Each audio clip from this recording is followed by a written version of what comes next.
रति अरति करे निज पद विसारो। आत्म हित हेतु विराग ज्ञान। आत्म हित हेतु विराग ज्ञान। तिलखें आपको कष्ट दान। तिलखे आपको कष्ट दान। के रहे निज पद विसार बंद की शुभ फल मजार। रति करे कह रहे मिथ्या दृष्टि जीव अपनी आत्मा के स्वरूप को भूलकर कर्म के बंध के पुण्य रूप अच्छे फलों में प्रेम करता है, हर्षित होता है। अशुभ फल मझार अरति करें और बंध के पाप रूप खोटे फलों में देश करता है। विराग ज्ञान आत्म हित हेतु ते आपको कष्टदान लखें। तो ये राग देश का अभाव और सम्यक ज्ञान अर्थात आत्मज्ञान आत्मा के कल्याण के कारण है, उनको यह दुख देने वाला मानता है, अर्थात संभर इसकी नहीं हो पाता। तो इसमें पंडित जी कह रहे हैं मिथ्या दृष्टि क्या सोचता है, मिथ्या दृष्टि क्या करता है, अपने आत्मा के स्वरूप को भूल के कर्म बंध के पुण्य फलों में प्रेम करता है। पूर्व पुण्य फल से जो कुछ सब कुछ मिला है, विषय भोग सामग्री धन वैभव, उसमें हर्षित होता है, प्रेम करता है, अरे बहुत है। तो आचार्य कहते हैं यही तो रोध ध्यान है। विषयानंद क्या है, परिज्ञानंद क्या है, यही है। परिज्ञा में आनंद मनाना, अरे बहुत पैसा है महाराज, बहुत विषय सामग्री, यही तो है, यही रोध ध्यान है। क्या रोध ध्यान है तो पाप का बंध है। तो इसलिए कह रहे हैं वह अपने आत्मा के स्वरूप को भूलकर कर्म के बंध में पुण्य के रूप फलों में खूब हर्षित होता है। महाराज खूब कुछ मिला है, कोई कमी नहीं। आचार्य कहते हैं उसको मत बा, हर्ष मत करो, हर्ष करना भी गड़बड़ है। उसको जो भी धन वैभव मिला है उसका सदुपयोग करो, अच्छे कामों में लगाओ, जिससे तुम आगामी जीवन को पुण्य संचय कर सको। आज उत्तम त्याग का दिन है। तो आचार्य ने लिखा अपनी शक्ति के अनुसार दान करना चाहिए। दान और त्याग में अंतर है थोड़ा। आचार्य जी कहता दान और त्याग में क्या है, दान और त्याग क्या कहते, तो दान में व्यक्ति की अपेक्षा रहती है। क्या है, दान में कोई व्यक्ति नहीं है तो आप किसको दान देंगे, पर त्याग में व्यक्ति की आवश्यकता नहीं, कर दिया त्याग, छोड़ दिया, जिसको लेना तो लो ना। पर त्याग और दान में ये दोनों अंतर हैं। तो इसलिए आज उत्तम त्याग का दिन है। त्याग बहुत प्रकार का है, तो अपने हिसाब से त्याग कर सकते, खाने पीने का, बुराइयों का, और भी रुपए पैसे का अपनी शक्ति के अनुसार करना चाहिए। और कल तो आकिंचन आ रहा है, वो यही कहेगा, क्या कहेगा, तो कल कहेगा, आज नहीं कहेगा। तो क्या कह रहे हैं कि वह अच्छी अच्छी चीजों में क्या कहता है, हर्षित होता है, और वह हर्ष पाप बंध के लिए कारण हो जाता है। और क्या कहता है, बंध के पाप रूप खोटे पलों में देश करता है, और बंध के जो पाप बंद किया है उससे वह दरिद्री हो गया, कुछ नहीं होए, सो उसमें क्या है, पिचकता है, संकलेश करता है, आरोध ध्यान करता, हमारे पास कुछ है ही नहीं। पाप के बंध पूरे में बेववादी के वियोग हो जाने पर, या मिला था पाप कर्म का उदय आ गया, चला गया, तो बैठे बैठे आड़ ध्यान कर रहा, क्या हो गया, चला गया। क्या चला गया, धन चला गया, ये चला गया। अब चला गया तो चला गया, अब तू क्यों जा रहा ना, अब तो आगामी जीवन सुंदर बनाना है, तो उसके लिए कोई उपाय सोचो ना। अब वो चला गया तो चला गया, अब चला गया तो उसके लिए आपकी जो भी व्यवस्थाएं, सुविधाएं हैं, कानून आदि है, उसका आप उपयोग करो। और जो सलाहकार हैं उनसे सलाह लो। सलाहकार तो बहुत हैं दुनिया में ना, आपको फीस कोई लेने वाले नहीं है, पक्का है ना, उल्टा आपको दे देंगे। बहुत दिक्कत है। देखो सुनने वालों की कमी है दुनिया में, सुनाने वालों की कोई कमी नहीं। बहुत दिक्कत है। कवि लोगों के साथ तो बहुत बड़ी समस्या है। एक कवि कविता लिख रहा था रात्रि में, और लिखते लिखते लगभग 12-2 बज गए। कविता उसने अच्छी बना ली, पर देखा आजू बाजू सारे लोग सो रहे हैं, किसको सुनाए, कोई सुनने के लिए है ही नहीं। आखिर घूमते घूमते एक चौराहे पर पहुंचा, एक पुलिस वाला वहां मिल गया। उससे कहा, भैया हमारे घर चलो। क्यों चलो, हम नहीं जाएंगे, हम ड्यूटी करेंगे, तुम्हारे घर चले। नहीं, हमने अभी एक कविता बनाई है, वो आप हमारी कविता सुन लो, बहुत बड़ा उपकार होगा, हम तुम्हें चाय नाश्ता भी कराएंगे, बस तुम तो चलो ना।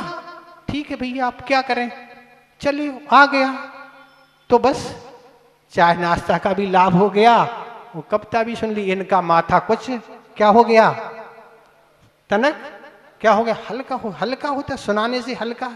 तो ऐसी समस्याएं ना, इसलिए कला सीखना कोई बड़ी बात नहीं, पर कला सीख के मौन रहना ये सबसे बड़ी साधना है।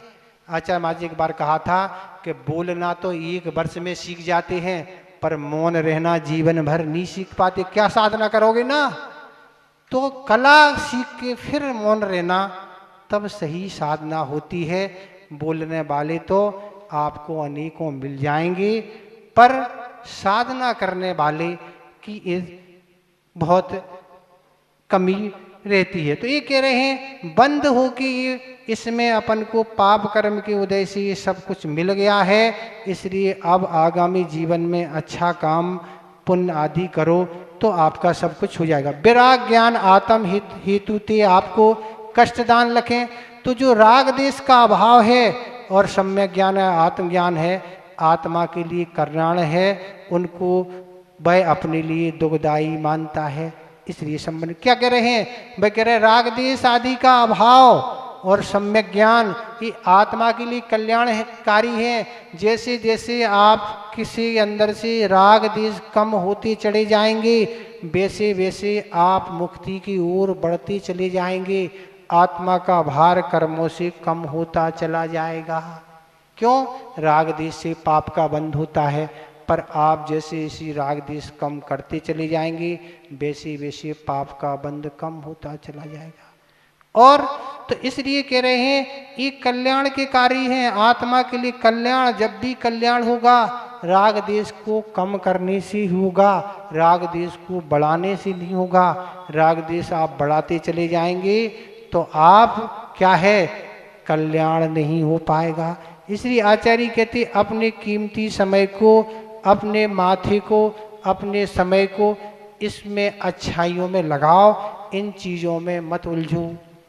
कितनी चीज़ों में विचार करो। आचार्य महाराज जी एक लाइन बोली थी कि निष्प्रयोजन भूत आत्म तत्व में हमारा दिन भर कितना दिमाग काम करता है, निष्प्रयोजन भूत तत्व में। और जब हम शाम को बैठ के विचार करें तो हमारा माथा ठनकता है कि हम सुबह से शाम तक कितने राग देश और पाप बंद कर रहे, जिससे कोई मतलब नहीं, पुण्य की नहीं पाप की आय हो रही है। व्यापारी कुशल वही कहलाता है जो शाम को क्या लगाता है, अपना हिसाब किताब जोड़ता है। भैया कितने की आय हुई, पूंजी तो हमने बहुत लगाई है, पर ऐसा तो नहीं कि क्या है दुकान ही खा रही हो, क्या है दुकान खा रही, नहीं। हमने आज हिसाब किताब जोड़ के लगाया 1000, 2000, 5 जितना कमाया इतना पक्का है। ऐसा नहीं कि घाटा हो रहा है। कहते थे एक व्यक्ति था, चर्चा थी नगर में, इसकी दुकान बहुत चलती है, सारे ग्राहक नगर के वहीं जाते। क्यों जाते हैं, क्योंकि 10 का नोट दो, 5 का सामान लो और 15 वापस करते हैं। ऐसी दुकान बहुत चली। कब तक, जब तक था धन जब तक चली, फिर बंद हो गई, कहाँ से चलेगी ना। ऐसी अपन को दुकान नहीं चलाना, पाप आता रहे पुण्य आए नहीं, सब कुछ लुट जाएगा। पिछला बासा सब हजम कर दो और नया बनाओ नहीं, ऐसा कुछ काम नहीं करना। तो ये कह रहे हैं, इस तरह से कह रहे हैं ये राग देश का अभाव सम्यक ज्ञान है, आत्मज्ञान है, आत्मा के लिए कल्याण के कारण है, इसलिए अपने लिए दुख देने वाला मानता है। कह रहा है राग देश का अभाव सम्यक ज्ञान ये आत्मा के कल्याण के लिए कारण है, पर मिथ्या दृष्टि क्या कहता है, ये हमें इसलिए दुखदायी मानता है, इसलिए संबर नहीं होता है। क्या है, कर्मों का संबर नहीं हो पाता है। संबर नहीं है तो बराबर कर्म आ ही है, तो फिर वह उदय में आएंगे। तो इसलिए कह रहे हैं राग देश का अभाव, इसलिए ये भी उसकी भूल है। ठीक है, आ रहा है समझ में कि नहीं? हो में तो नहीं जा रहा, सब नहीं जा रहा है, क्योंकि अब करीब है ना, किनारा आ गया ना। अब तो 2 दिन का काम है बस।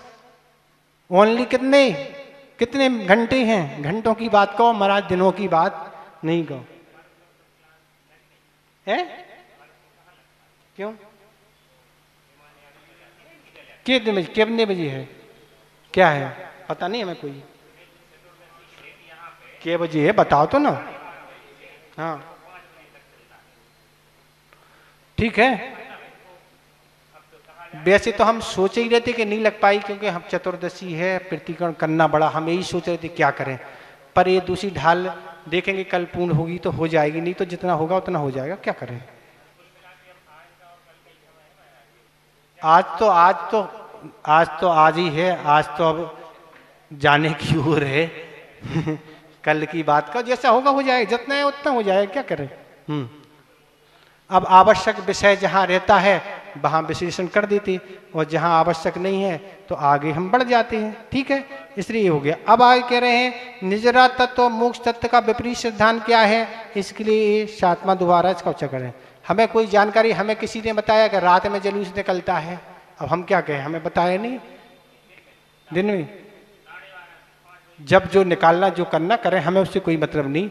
बस क्लास की छुट्टी रहेगी वो क्या परसों, आप तो वैसे ही उपास ही रहेंगे, आड़े टेढ़े वैसे ही हो जाएंगे क्या, और क्या। हाँ रोके ना चाहे निज शक्ति खोए, रोके न चाहे निज शक्ति खोए,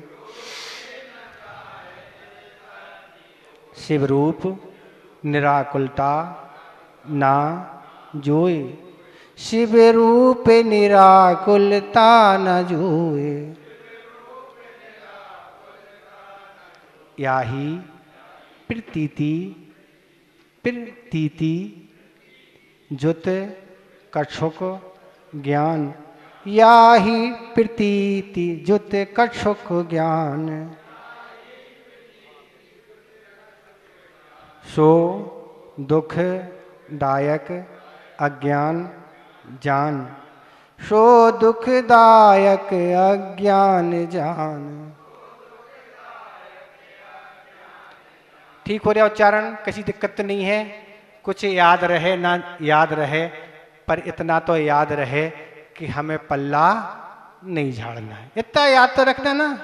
हम ये नहीं कह रहे आप झाड़ रहे, याद रखेंगे तभी तो नहीं झड़ेगा ना, तभी तो कुछ चिपकाएगा, नहीं तो बिल्कुल झड़ के झाड़ पहुँच के गंदगी में पसंद नहीं महाराज, ये गंदगी नहीं है ना, ये पुण्य संचय के साधन है, आचार्य के द्वारा लिखा हुआ आगम की ये वाणी है। तो कह रहे हैं निज शक्ति खोए चाहे न रोके, तो मिथ्यात्व के प्रभाव से अपनी आत्मा की शक्ति को भूलकर पंच इंद्रियों के विषयों की इच्छा को नहीं रोकता था, तो तप नहीं करता, इसलिए निर्जरा नहीं होती। क्या कह रहे हैं, ये मिथ्यात्व के प्रभाव से अपनी आत्मा की शक्ति को भूल गया है कि हमारे आत्मा के अंदर कितनी शक्ति है, अपार शक्ति है, और ये मिथ्यात्व भूल जाता है और पांचों इंद्रियों के विषयों को रोकता नहीं है। जो भी पांचों इंद्रिय के विषय हैं, जब जो इच्छा होती है उनकी पूर्ति में लगा रहता है, इसलिए क्या है, उस अपने पांच इंद्रिय रोकता है, इसलिए तप नहीं होता। इसलिए क्या, इच्छा निरोधो तपा, जहाँ पांचों इंद्रियों की जहाँ भी जिसकी इच्छा हो रही उसको रोक दिया, ये तप हो गया। बस इतना सरल तो तप का उपाय है, कल सब बता चुके हैं। तो इसलिए कह रहे हैं वह मिथ्या दृष्टि अपनी आत्मा की शक्ति को भूल गया। आत्मा की शक्ति क्या है, आत्मा की शक्ति इतनी है, आप पांचों विषयों को नियंत्रण में कर सकते हैं। लोग यही कहते हम महाराज किसी के गुलाम नहीं हैं। अरे इंद्रिय और मन के तो गुलाम होना, उनकी पूर्तियों में रात दिन लगे हैं, गर्मी लग रही है, इस प्रसन्नी का विषय है, चालू कर दिया, किसके गुलाम हुए ना आप। मन कह रहा था यहाँ घुमा लाओ, चले गए वहां घूमने। चक्षु ने कहा देख लो ना, बाजे बज रहे हैं बाहर, बस देख लिया।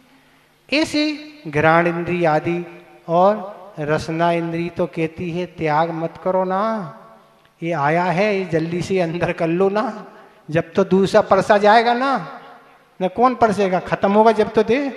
तो सब इंद्री अपनी अपनी मन की कराना चाहती है, पर तप करने वाला साधक, साधना करने वाला साधक ये कहता नहीं, इससे हमारे पुण्य की कटौती होगी। लोग हमसे कहते हैं चौकी में, हम तो जब दीक्षा लेंगे कुछ भी नहीं हटवाएंगे, कुछ भी त्याग नहीं करेंगे। हमने अभी मत बोलो ना, दीक्षा लोगे हम तब बताएंगे, अभी नहीं।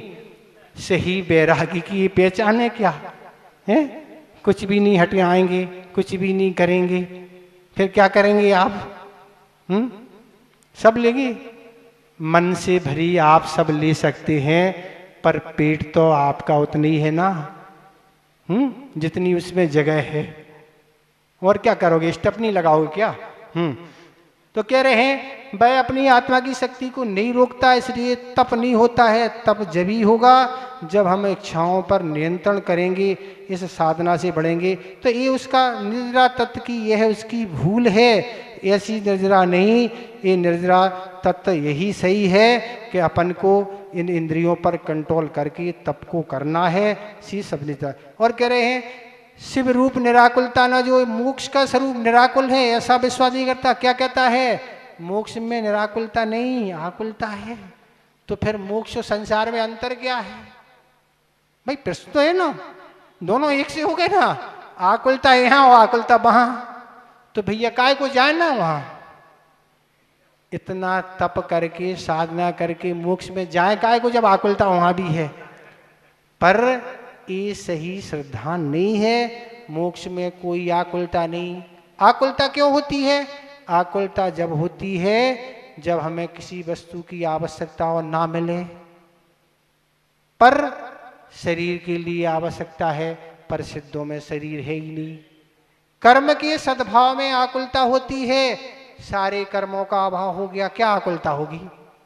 मोहिनी कर्म है ही नहीं, साता साता कोई कर्म है ही नहीं, कोई इच्छा ही नहीं, मन ही नहीं। बिना मन की कोई इच्छा होती कि नहीं?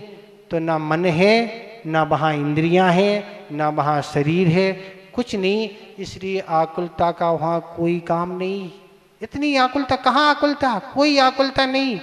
इसलिए महाराज जाना नहीं चाहते लोग, इसलिए बहुत चिंतित रहते मोक्ष में महाराज जी क्या है, हम नहीं जाएंगे।